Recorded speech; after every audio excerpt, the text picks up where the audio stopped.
Good day mga katikpong, so gagawa tayo ng decoration na pwedeng isabit sa ating wall. So ito yung mga lumang kahoy na napulot ko sa dagat noon. So ito yung napag-isipan kong materyales mga katikbong at gagawin ko itong decoration. So ito yung gamit ko, tapos kailangan ko ng screen na ilalagay sa likod ng frame. Bakarop na pantali ko, tapos ito yung lumang frame mga katikbong. So yan, so ito yung mga gamit ko mga katikbong. Siguro kakailanganin ko pa ng mga glue, mga ganun, pero wala ako ngayon dito. So itatali ko muna sila sa screen yung mga kahoy na ito mga katikbong. So ito lang muna mga katikbong yung screen ilagay ko na sa likod ng frame. So ginamitan ko siya ng gun tacker para may connect ko siya mga katikbong. So yan, tapos dito ko itatali yung mga kahoy mga katikbong.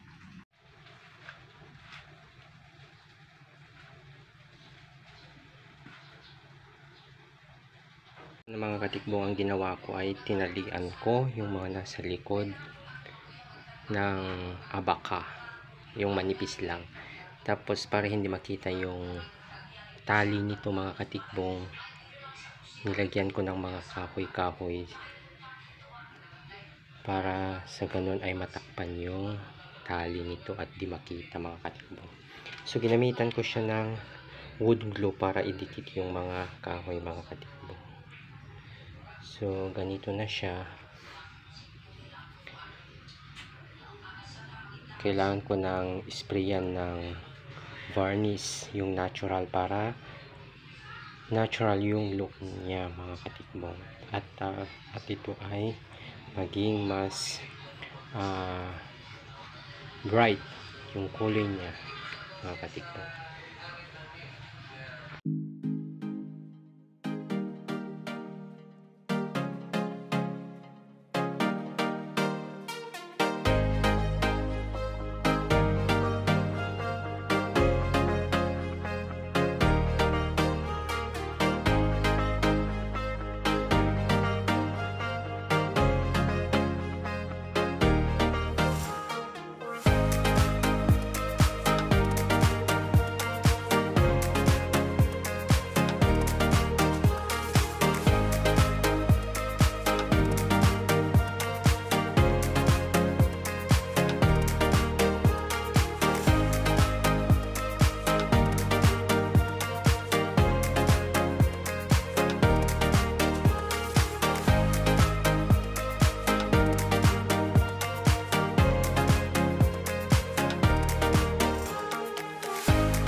Hello mga katikbong, tapos ko na yung ginawa kong dekorasyon mga katikbong.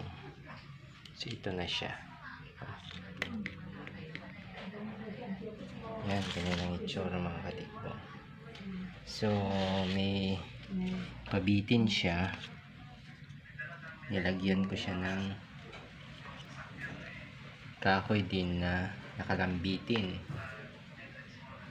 So yan, tapos ko na mga katikbong yung proyekto ko. So ito ay isasabit ko na mga katikbong. So yun lang mga katikbong, tapos ko na. So ganito yung itsura niya mga katikpong. May pabitin siya. So yan mga katikpong. Thank you for watching mga katikpong. God bless.